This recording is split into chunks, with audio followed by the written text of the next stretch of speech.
तो यहां परमात्मा कहते हैं राजा ये सोचता है कि स्वर्ग के देवता ही सुखी होंगे।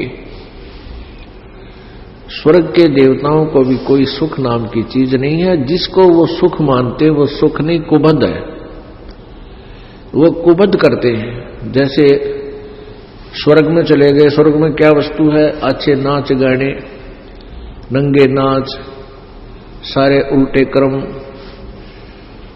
अपनी कमाई तो यहां से पुण्य करके ले गए थे, वहां बैठकर उनको बर्बाद कर लेते हैं और फिर आकर के पशु योनि में, पक्षी की योनि में यहां फिर कष्ट उठाते हैं।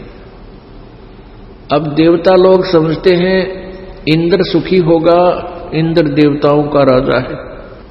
लेकिन इंद्र के जीवन से आप परिचित हो जाओगे तो सपने में भी इंद्र की गद्दी, राज्य की आप इच्छा नहीं करोगे, क्योंकि इंद्र अपने शासन काल को पूरा करके जब मृत्यु को प्राप्त होता है वो सीधा गधे के शरीर को प्राप्त करता है, गधा बनता है। तो बताओ उसका क्या करेंगे हम? अब उस स्वर्ग के राज ने भी के चाटेंगे। अपने जो पुण्य थे वो तो राज्य के करके वहां बकवाद करके, क्योंकि राजा भी, इंद्र भी स्वर्ग सुखी नहीं है। इन पुराणों के अंदर देखिएगा इंद्र के ऊपर, देवताओं के ऊपर राक्षसों ने दावा बोल दिया है और राजा भी ना, इंद्र भी राज छोड़ कर भाग गया, गद्दी जा छुपा किते गुफाओं में, धक्के खाता इंडिया। यहां सारे मार मार हो रही है। अब इंद्र सोचता है कि ब्रह्मलोक में गए हुए साधक वो ही सुखी होंगे। ब्रह्मलोक एक उच्च क्वालिटी का, उच्च स्तर का रेस्टोरेंट है, वहां और ज्यादा बकवाद है। एक समय मार्कंडे ऋषि तपस्या कर रहा था, तप कर रहा था। इंद्र को एक चिंता लग जाती है, इंद्र को एक इंस्ट्रक्शन दी जाती है स्वर्ग के राजा को कि तेरे शासन काल में यदि किसी ने इंद्र की गद्दी प्राप्त करने योग्य धार्मिक अनुष्ठान कर लिए तो तेरे को बीच से ही गद्दी से वंचित कर दिया जाएगा, राज्य से रहित कर दिया जाएगा। उसके लिए इंद्र क्या करता है कि कोई ऐसी साधना ना कर ले, उसकी साधना को खंड करवाता है। और ये राजनीति इतनी घटिया होती है। राज्य को सुरक्षित रखने के लिए राजा ना जाने कितने घटिया स्तर पर उतर जाता है, ना जाने कितने जुल्म या घटिया स्तर के कर्म भी करने को तैयार हो जाता है। इतनी बुद्धि मलिन हो जाती है। इंद्र ये देखता रहता है कि कहीं कोई तेरी गद्दी को प्राप्त करने योग्य तपस्या अनुष्ठान ना कर ले, धार्मिक अनुष्ठान ना कर ले। अगर कोई कर रहा होता है तो उसको खंडित कराता है। स्वर्ग से, अपने लोक से जो उसके अंतर्गत औरतें हैं, अप्सराएं हैं, उनको भेज देता है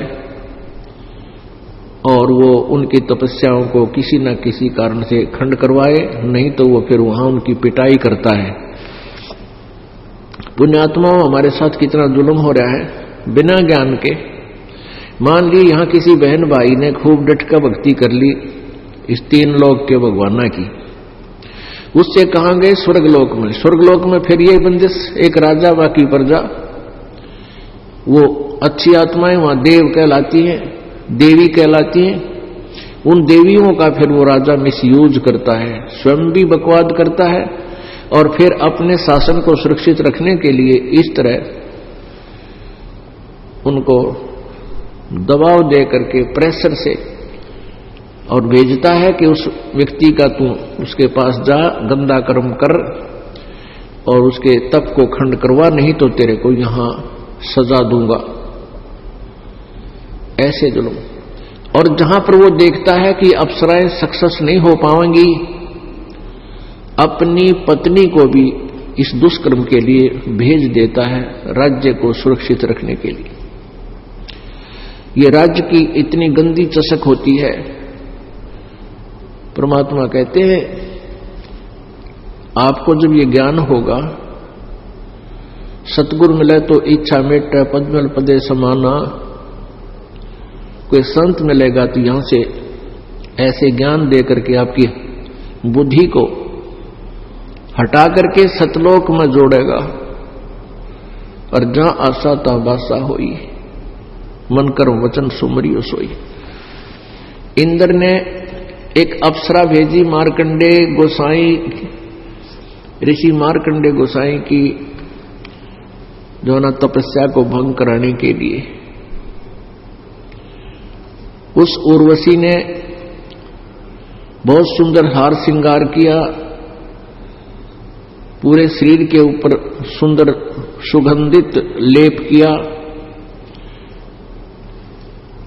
और वहां मार्कंडे ऋषि जहां बैठे तप कर रहे थे उसके सामने डांस करने लगी और अपनी सिद्धि से वहां एक ऐसा माहौल बना दिया, ऐसा वातावरण बना दिया, बहुत सुंदर, ना गर्मी ना ठंड, सर्दी रही, बसंत जैसा मौसम बना दिया और वहां डांस करने लगी।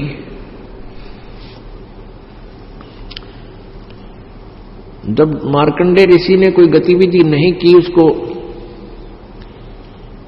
आकर्षित नहीं हुआ तो निवस्त्र होगी वह बिल्कुल। तो मार्कंडे ऋषि ने कहा कि हे बेटी, हे माई, हे बहन, यहां किस कारण आई, अपना उद्देश्य बता। तब उर्वशी ने शर्मिंदा होकर के कपड़े पहने और कहा कि हे मार्कंडे गोसाई, आपकी समाधि, आपकी ध्यान, आपकी समाधि कौन से लोक में रहती है, मैं नहीं समझ सकी। मेरे इस स्वरूप को देखकर ये बनखंड में जितने भी तपस्वी थे सभी का जो है तप खंड हो गया मेरे देखने मात्र से।